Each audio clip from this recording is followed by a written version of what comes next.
Initiate Foundation Procedural Recording. Designation Alpha 7. This is Operative E7, designated for tactical assessment, security analysis, and protocol evaluation. Researcher T9 here, designated for anomalous data analysis and psychological impact assessment. We're accessing a historical cold file today.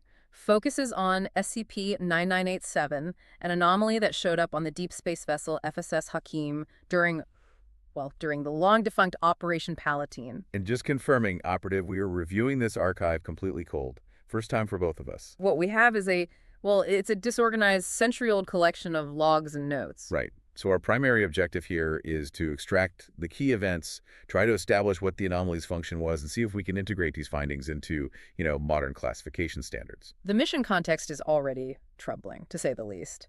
Operation Palatine was 9 years into its journey. Highly sensitive expedition. And their destination was location of interest, #223.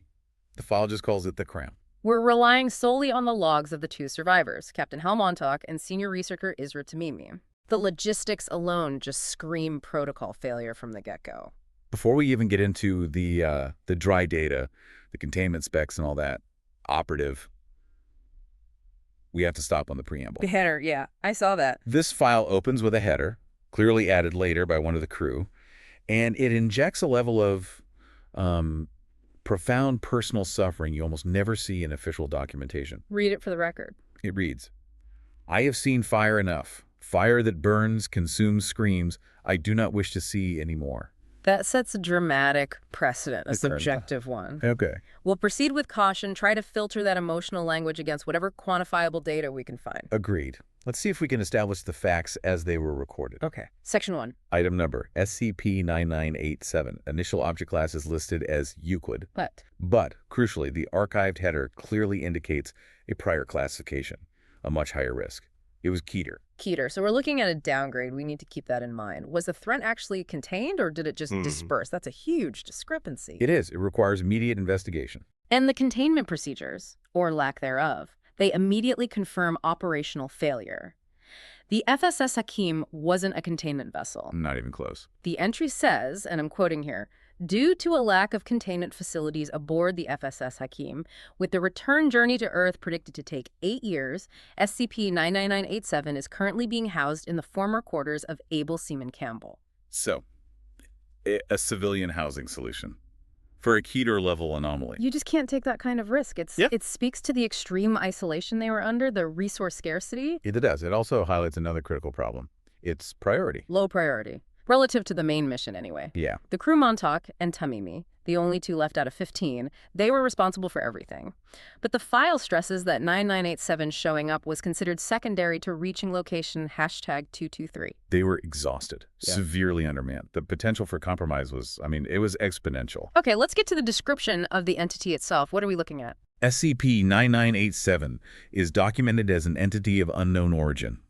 Physically, he looks like a human male, mid-40s, 180 centimeters, 76 kilograms, pale skin, balding blonde hair. And his claimed identity. This is where it gets strange. He claimed to be François Couperin, the Great, the French Baroque composer. The composer who died in 1733, centuries before any of this. That's the one. The timing is the most immediate red flag from a tactical perspective. This thing appears on the ship 9 years into the mission. Right. Months before they reach their classified objective, the Crown. Montauk flags it immediately. It's an obvious potential saboteur or maybe a pre-programmed distraction. Analytically, though, his profile is so much more complex than just identity theft. His linguistic abilities were, extensive, fluent French, and he could switch between 18th century, 21st century, and modern forms. Seamlessly. That plus English and a wide variety of other languages. But, and this is key, he struggled to distinguish the context, the period of these languages. It suggests synthesis, not natural learning. A repository of language without a real central identity. Precisely.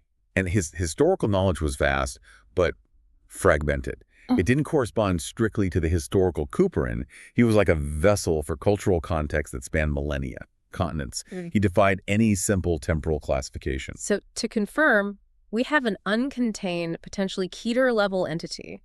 It manifests at the most critical point in a high-security mission. It's using a defunct historical identity, and it has this huge, jumbled, anachronistic knowledge base. Yes. The link to the objective to location #223 isn't just a suspicion. Tactically, it's unavoidable. This entity is either a scout from the Crown, a guardian, or some kind of mechanism it employs. And critically, one that this beleaguered crew decided to house in a spare bedroom instead of trying to neutralize.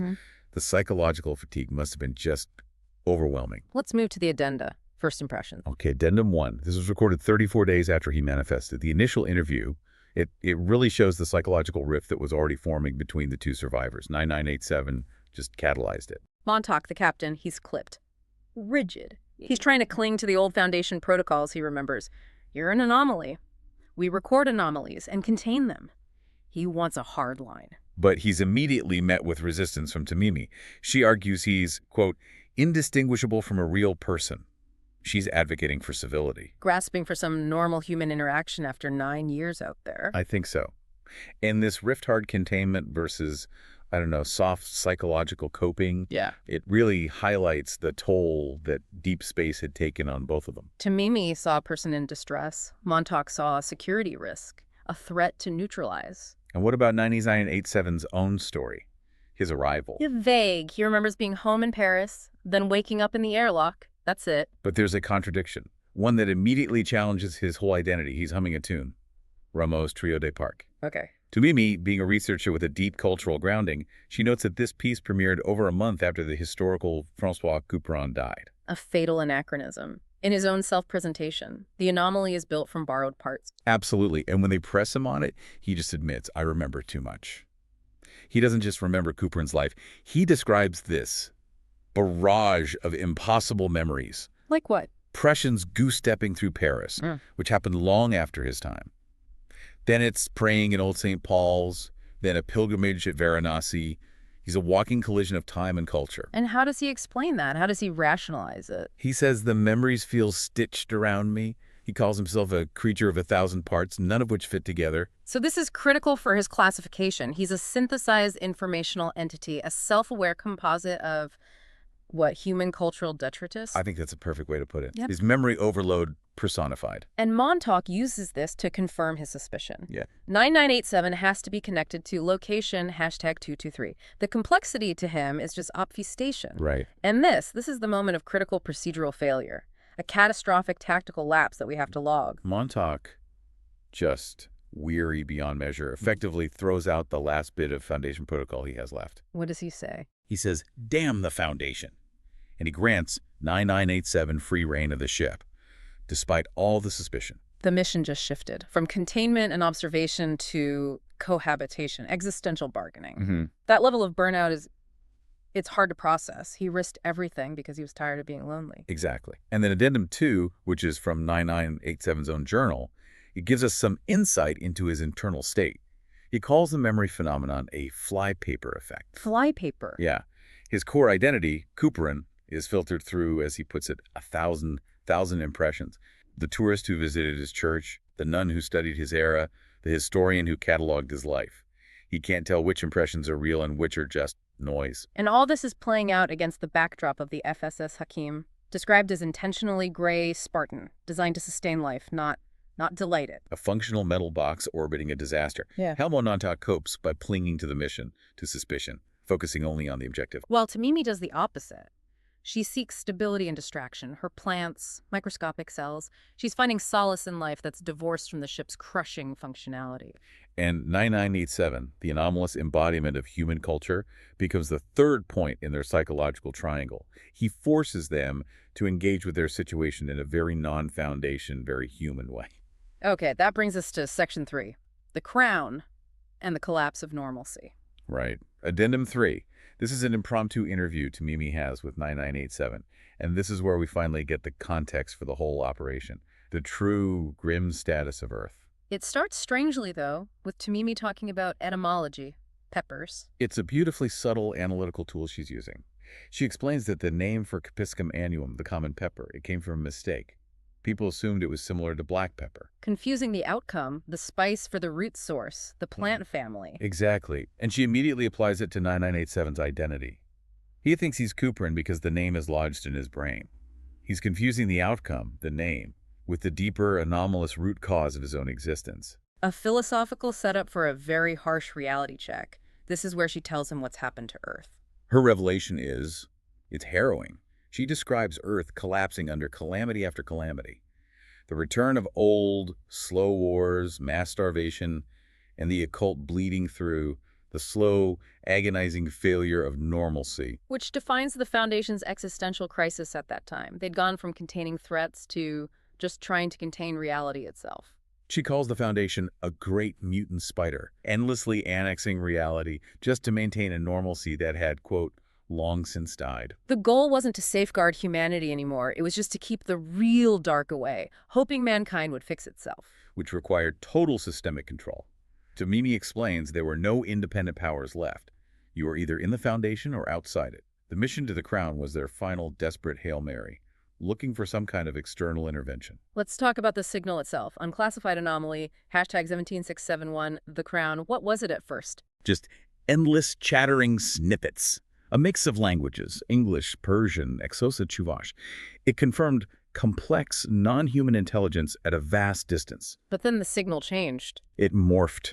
It delivered clear coordinates and, most critically, the blueprints for the FSS Hakim. And this is the technical vulnerability we need to assess. The source is explicit. The ship was built from alien blueprints using human materials, but its configuration defies our engineering. It can't be reverse engineered. And any deviation from the instructions, Quote, kills the fire. It becomes dead metal. So the FSS Hakim is an engineered anomaly itself. It only works by adhering perfectly to this alien structure. Which makes Montauk's decision to let 9987 wander around even more reckless. The ship's integrity is tied to this incomprehensible logic. The destination was identified as a corona in space, a ring of fire. Corona, Latin for crown. And Tamimi admits the whole mission is a final, desperate gamble. Her motive is just heartbreakingly simple. To see something else before I die. After watching Earth die slowly, any alternative, even this one, was hope. And Addendum 4 gives us a taste of the Crown's data stream. A sample segment reads, "The untied engine sees the otter stretching. The sun is boiled to death by the third avenging angel." Pattern recognition and cosmic noise. What did they make of that structure? Tamimi immediately flags the recurring parts. It's always bookended by engine and untied.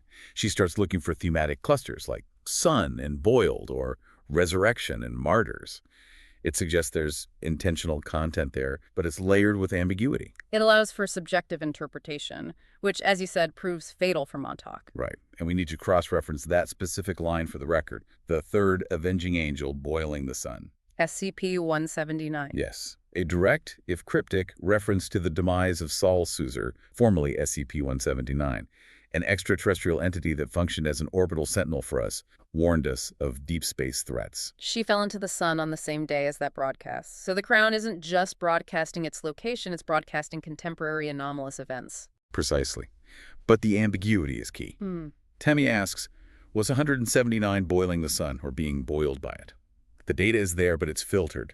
It's less like a communication and more like a cosmic Rorschach test. And Montauk, who's already looking for a king, he sees destiny. Well, Tamimi just sees white noise with occasional sprigs of chance meaning, and that divergence. Yeah. That's what sets the stage for the disaster. Right. Section 4, conflict, paranoia, and manifestation. The psychological pressure just skyrockets in Addendum 5. This is day 51. They're getting closer. Montauk's stability is deteriorating. He finds 9987 playing music. On a harpsichord, he's playing Boulez Hieratique, a complex, fragmented piece. And the sheer incongruity of a harpsichord on a spaceship, it foreshadows what's coming. The music reflects 9987's own state. Fractured, conceptual, the opposite of the simple, clean story Montauk runs. Exactly. And 9987 uses this analogy to explain the mission, the story of Franz Reichelt. The paler who invented a parachute suit and then tested it by jumping off the Eiffel Tower to his death. Right. Montauk, being protocol-driven, he just sees a story about a madman. But 9987 is implying something else. He's talking about dedication to an insane goal, despite the fatal reality of it. He's asking Montauk, are you just clinging to a broken idea, or are you dedicated enough to accept the fatality of this? Montauk admits his crisis of faith. His purpose isn't to understand the Crown, it's to determine if it can be exploited. The Foundation, he reveals, is looking for a savior or a king. the quick fix to restore the dead normalcy back on Earth. And this is when 9987 pushes him over the edge. He asks, what if the Crown requires you to abandon everything the Foundation stands for? And Montauk's professional calm just shatters. He calls 9987 a spy, a traitor, and he grips a heavy brass candlestick. A tactical failure documented in real time. He came that close to murdering the only anomalous link they had to their objective. And his restraint isn't even based on ethics, it's utility. He only stops because 9987 might be from the Crown.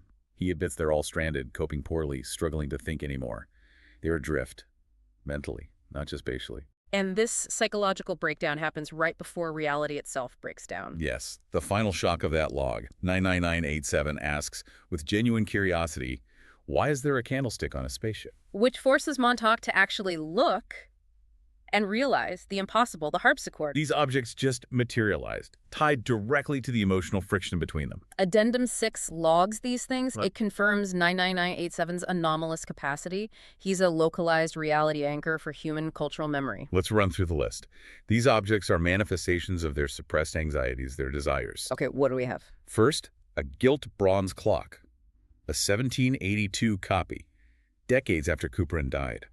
It's a symbol of precise, measurable time, which is completely useless out there. A counterpoint to 9987's own jumbled timeline. The French harpsichord, early 18th century. Art and refinement, things totally absent from the ship. The brass candlestick, the one Montauk almost used as a weapon, a symbol of potential violence, of his lost authority. And then a set of tableware, late 20th century British. This one is surprisingly specific. It is. Montauk recalls a dinner party in Hertford, 1992. Mentions an undercooked quiche but sparkling conversation. This is a manifestation of longing for banal, safe normalcy, the recent past, before everything fell apart. There's also a live goldfish in a bowl. A simple pet.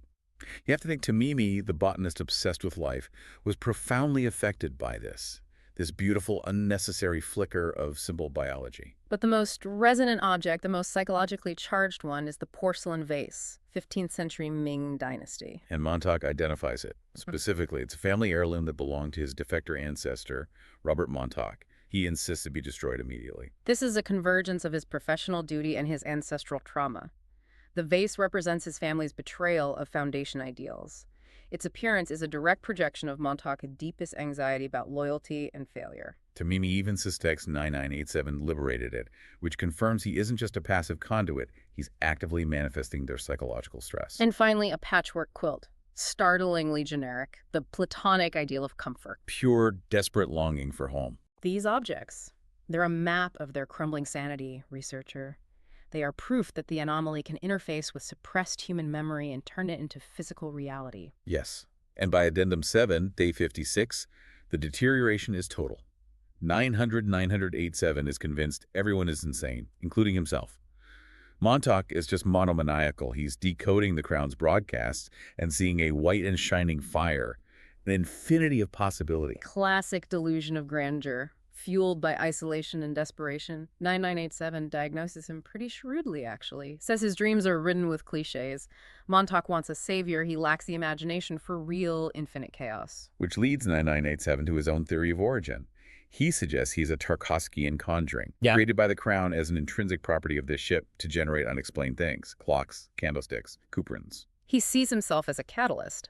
A sentient museum of human detritus designed to make the journey bearable. If he is a conjuring, how does that affect the threat profile? Is there a physical mechanism or is this just metaphysical posturing? Tactically, you need a vector for containment. Well, we have to rely on the source material, and the vector is the FSS Hakim itself, the ship, built on those alien blueprints. If the ship's structure requires non-human logic to maintain its fire, then maybe 9987 is the human logic counterpart. A stabilizer built from chaos. Exactly. His purpose is to generate the familiar noise of human history to mask the alien silence of the Crown's true intent. His anomalous effect is generating these psychologically resonant artifacts. And meanwhile, Tamimi continues to anchor herself in the tangible. She studies the Quoko shrub, an extraterrestrial plant she named after a line in the broadcast. She's less interested in the grand mission narrative and more in the simple, verifiable science of life. She finds stability in botany while the ship literally morphs around her. Which culminates in that confrontation in the dining room, Addendum 8. Montauk challenges 9987 on his stories. Why no specific felt emotions? And 9987 gives him a philosophical answer. Language is imprecise, so he has to build images, metaphors. the love sonnet analogy. He's masking the fact that he can't feel because he's a composite, not an individual. And then the conversation shifts to the critical missing piece, the other 13 crew members.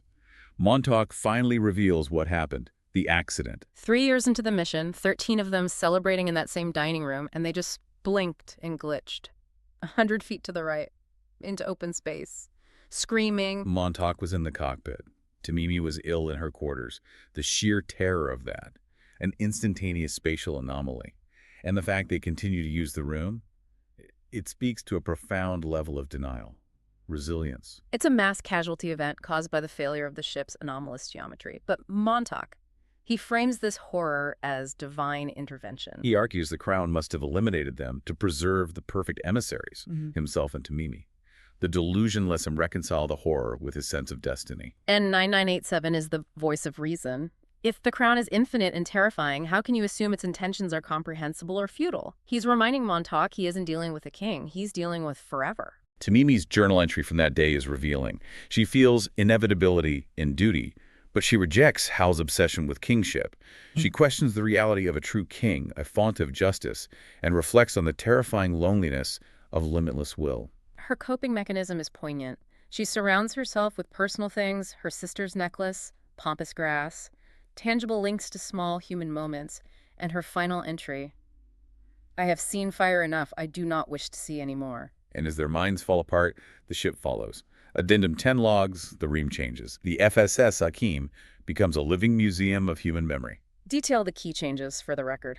The dining room site of the glitch becomes a mid-18th century French Rococo breakfast room. View of Picardy circa 1750. Fresh archaic food appears daily. Montauk is disturbed. Tamimi is delighted by a candied flower. The place of death becomes a place of idyllic, impossible normalcy. Storage room B1 becomes a large earthen cave. Paintings just like Chauvet Cave. A regression to humanity's origin. Tamimi says she feels disconnected from one thing and connected to something else. It grounds her in something primal, away from the dire civilization she left. The captor's quarters. Covered in black, undrying paint, Montauk sees it as a message from the Crown. The black of night. His destiny. His delusion is just leveraging the anomaly to confirm his messianic complex. And finally, the rec room. Now it's a sitting room from a small house in Staines-upon-Thames, circa 2270. A time and place Tamimi has no connection to. Which suggests the ship isn't just pulling from their memories anymore, it's generating random historical context, filling the void. The ship has become the detritus of the waking world, just like 9987. Exactly, and I think 9987 was right. The ship's structure, built to alien specs, inherently rejects objective human reality. The closer they get to the Crown, the more the ship generated human memory to fill the void. Montauk sees only the Crown. Tamimi sees the immediate tangible effects of the ship's failure. Okay, Section 6. Resolution, Destruction, and Legacy. By day 79, Addendum 11, Montauk is in his final descent. He sees Isra and Francois as distractions, torturing their minds with the past. He believes he's the Crown's vessel. He says his desire to enter the ring must originate from the Crown. He's insane, but only relative to this subjective world, his final, desperate self-justification. He's completely merged with the delusion. Meanwhile, Tamimi makes one last attempt at an intervention. In the cave. Addendum 12. She tries to find the real core of 9987. She asks him point blank, do you really not know what you are if you look inside? And he can't answer. The question forces him to confront his composite nature, and he just hurries away. But that confrontation triggers his final epiphany. Addendum 13. He looks at his skin and sees black voids opening up, revealing muck, gardens, objects, screaming men, and art, the detritus of all human experience. And his self-diagnosis is profoundly self-aware. I see myself for what I am, the detritus of the waking world. He concludes he's an antique bookshop selling secondhand words. He's unraveling, returning to the loom. His purpose is served. And then the sirens start. Montauk's voice over the intercom. A cry of triumph, of ending, of celebration. Incident log 9987-1 documents the climax. Montauk, in a spacesuit, locks himself in a shuttle. He's set the FSS Hakim's autopilot to crash into the Crown. And he gives Tamimi that cruel choice. Stop him and risk the ship, or let him fly into the heart of his delusion. She rushes to the console, ordering 9987 to stop him. This is the moment his true loyalty is tested. And he pauses the shuttle door sequence. He diagnoses Montauk. His mind is wholly given over to the Crown. He realizes stopping him is secondary to preserving the ship and to Mimi. Montauk is an irreparable threat. So he makes the choice. Preserve the mission's remaining emissary to Mimi at the cost of the captain. He releases the lock. His final words confirm his function. I'm here because one cannot look upon forever and live, so one needs to get there the long way round. Through all recorded time, through the dark spaces. He releases the lock. Montauk departs. And 9987 reverses the ship's course, sending the Hakim away from the target. In his final fading log, he sees the crown. Not fire, but projected gold, bronze, marble. Montauk's memories, imposed on the phenomenon. Beyond it, a deep, deep black, not empty, but full. A forever pushing out. Montauk's craft is eclipsed. Tamimi reports his screams over the radio. A memory 9987 doesn't hold because he's already unspooling, returning to the loom. The Raisin notice gives us the epilogue, a century later. Tamimi returned to Earth, alone. She'd suppressed the memory of 9987 completely, a kind of psychic self-preservation. She only dimly recalled the strangeness of it all, candlesticks, caves, the anomaly. But her journey home, those 8 more years, it wasn't empty. She used her research on the quokka shrub and the other extraterrestrial plants she'd encountered, the focus she maintained while the ship warped around her. She devised new medicines, cured diseases, developed staple crops that could produce vast quantities of hardy food. This is the ultimate synthesis. Tamimi fed the world. She ushered in a utopia. She became the greatest leader. The anomalous knowledge she collected while anchoring herself in the tangible, the knowledge from the Museum of Detritus, was the true salvation. The Foundation's initial mission was a complete failure, but the anomalous side effect was a world-saving success.